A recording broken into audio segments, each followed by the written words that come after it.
Oh hi, thanks for watching my video.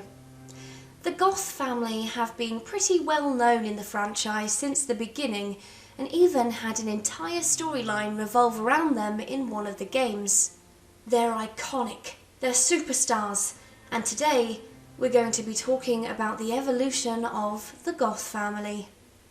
So where else to start than The Sims 1, otherwise known at the time as The Sims. So there were a few pre-made households in The Sims and the Goth family were one of them. The family consisted of Bella, her husband Mortimer, and their child's daughter Cassandra Goth. Bella Goth is represented as an elegant and athletic Sim who has a creative streak. Their home has a piano and she will often autonomously go and play music. Her star sign is Cancer, something her and I have in common, admittedly though she's a bit more classy than I am. Mortimer Goth wears a suit and at this point is a test subject in the science career. He's also a Taurus.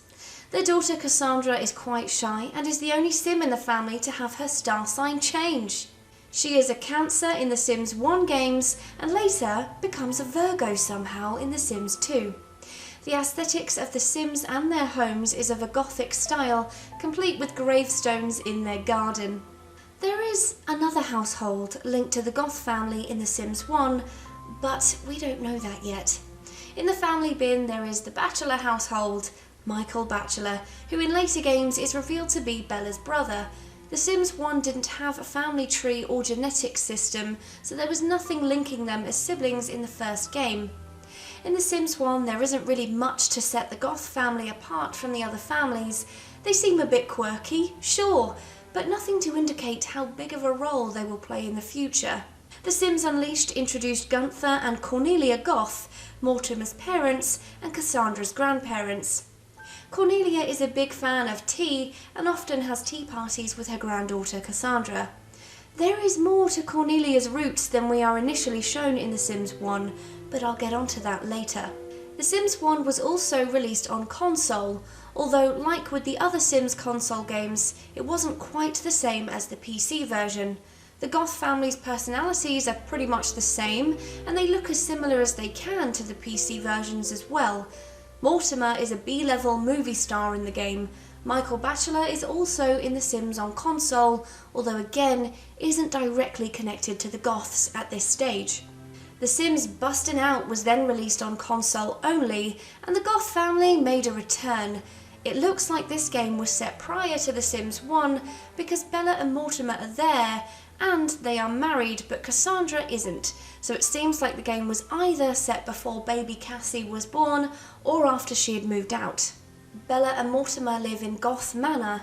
Bella works as a horror movie extra in the movie star career, and she likes to play the piano and read.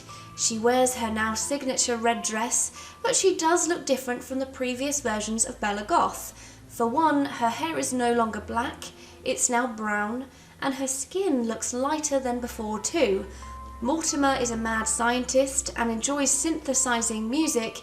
He also appears to have aged a bit since The Sims 1 as his hair has gone a bit grey. So perhaps it is more likely that it was after Cassandra had moved out and it was set after The Sims 1. It's never really clarified. Then The Sims 2 came out, and boy did things take a turn. The Sims 2 really went all in with the storytelling. Every base game neighbourhood had their own story, and in the neighbourhood of Pleasant View, the Goth family were the centre of that story. Bella Goth had gone missing, and it's believed that she was abducted by aliens one night, and no one saw her since. Her disappearance quickly became the biggest mystery in The Sims. It was everywhere. Her face was plastered on multiple build and buy objects, and she even appeared on milk cartons as a missing person. After you see the initial story, it's up to you as the player if you want to explore the memories of the local townies to find out what happened. The Goth family are living in Pleasant View. Mortimer is a retired mad scientist, and oh look, his star sign went from Taurus to Cancer. I guess Cassie wasn't the only one after all.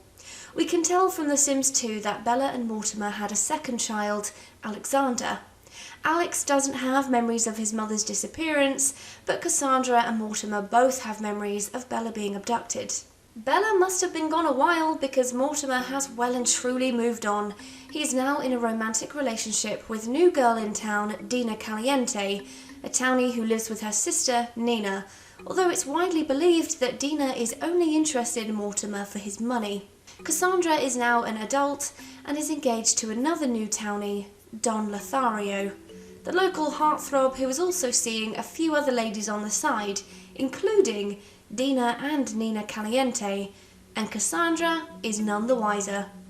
According to his bio, Don Lothario was actually the last sim to see Bella before she disappeared.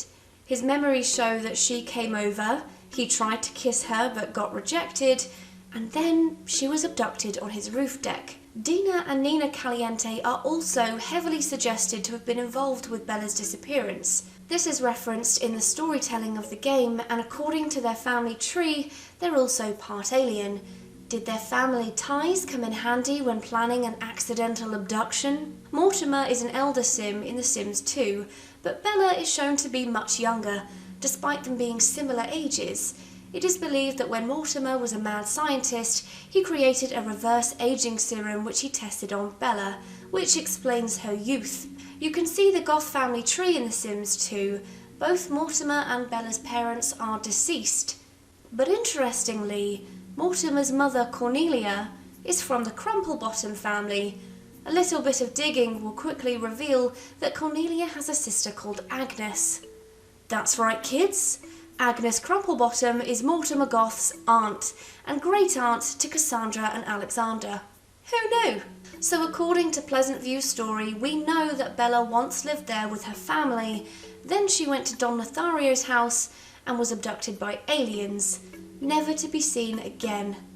In the Sims 2 base game there are 3 neighbourhoods. The separate neighbourhood of Strangetown also focused on Bella's disappearance. There is a crashed alien spaceship on the ground, and if you explore the neighbourhood for long enough, you just might bump into no other than Bella Goth. She wanders around the neighbourhood as a non-playable character. Her memory is completely wiped.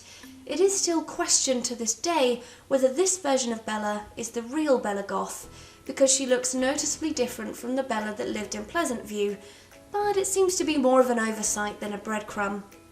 The Sims 2 never really closes the story, and despite being able to find some information, there isn't enough to solve the mystery, so this game leaves quite the cliffhanger. The Sims 2 also came out on console, but the Goth family didn't make much of an appearance in this game, so we'll move on. Following the console release, The Sims 2 on PSP came out, and with it we got a few more nuggets of information regarding Bella's story. Bella is hiding from aliens in Strangetown. At this point, she still has no memory of her family. She's looking to sell her home in Strangetown because it's haunted by 3 ghosts, one of which being Nervous Subject. Bella is apparently not very good at keeping secrets, and 4 of her secrets are revealed throughout the game. She apparently married for money and never truly loved Mortimer. She also knows Kung Fu and is running away because she was abducted by aliens. The Sims 3 was set 25 years ahead of The Sims 1 and 50 years ahead of The Sims 2. So we wouldn't be getting any abduction answers here, but a better understanding of how the Goth family were as children. Needless to say, Cassandra and Alexander are not featured in this game. The story goes that before Pleasant View there was Sunset Valley, a neighbourhood founded by Gunther and Cornelia Goth. Bella obviously has her maiden name of Bachelor and lives with her parents Simis and Jocasta and brother Michael. The Sims 3 introduced traits to give Sims a bit more personality. Bella Goth's traits are lucky, brave and good. She likes Ratatouille, the colour red and custom music. There's nothing too spectacular about Bella's family, they just seem like normal Sims. Mortimer lives with his parents Gunther and Cornelia. Gunther is an established CEO and helped found the town of Sunset Valley, along with the Landgrab family.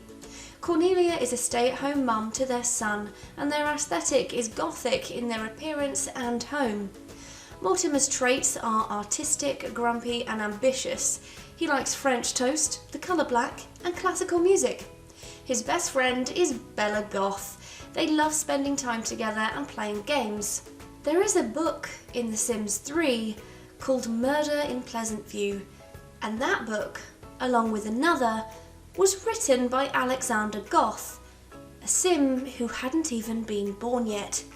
A popular theory is that he had access to a time machine at some point in The Sims 2 and travelled back in time to write the book as a warning of his mother's fate. This has never been officially explained by the Sims team, but it could explain why the family seem perfectly intact in The Sims 4, which we'll get onto later. There was also The Sims 3 on Nintendo DS, and that gave us another breadcrumb of the Goth story. Alexander Goth, now referred to as just Alex, lives in the town of Beacon Bay as a young adult with his wife Cecilia Goth. His family bio states that he and his wife have lived there since the beginning, and his gloominess is a result of having a father named Mortimore. Then, after The Sims 3, we got The Sims Social. Bella made an appearance in this game too.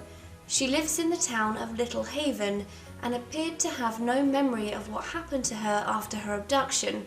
She seems to know that she was abducted though, as in this game she is determined to get answers and sets off in search of UFOs in order to hopefully regain her memories. Bella followed every lead she could, and despite talking to many aliens, she couldn't find the ones who abducted her. After relentlessly searching for months, she tries hypnotherapy, and unbelievably, she manages to recover her lost memories. She wrote everything down in her journal so that if she were ever abducted again, she could recover her memories in the future. She plans to publish her notes one day, but as of yet, hasn't announced a date. At this point in time, Bella has made peace with her life in Little Haven. She likes Chinese food and would love to be a fashion buyer or mystery customer for luxury spa resorts. The Sims 4 then came along in 2014 and featured Bella, Mortimer, Cassandra and Alexander, the picture-perfect family. It kind of reminds me of the wall in The Good Place that says, "Everything's fine." You want to trust the message, but deep down, something seems amiss. Are we really going to pretend that nothing happened? The abduction didn't happen? Bella never went missing? The Sims 4 is set on an alternative timeline, so everything I just told you, don't worry about it. Doesn't matter in this game. But who knows? Maybe the next Sims installment will follow the storyline laid out by the previous games. Definitely not bitter. Bella works as an intelligence researcher and her traits are good, family-oriented, romantic and gregarious. Mortimer works as a freelance article writer and his traits are bookworm, outgoing, creative and quick learner. Cassandra is a C high school student and Alex is a C grade school student. The Sims Mobile came out in 2018 and Bella Goth is featured as a helper of sorts. She guides the player through the tutorial, but that's about it. There isn't anything specific to her character, so really, it could have been any old Sim. And that is the story of the Goth family in The Sims. Quite a few twists and turns for their story. For me, the biggest surprise was finding out that Agnes Crumplebottom was a member of the Goth family. Who's your favourite Goth? I'd love to know in the comments. And that's it. Thanks for watching, I hope you enjoyed it. If you did, please like and subscribe, you know I love it when you do that, and I'll see you in the next video. Bye bye.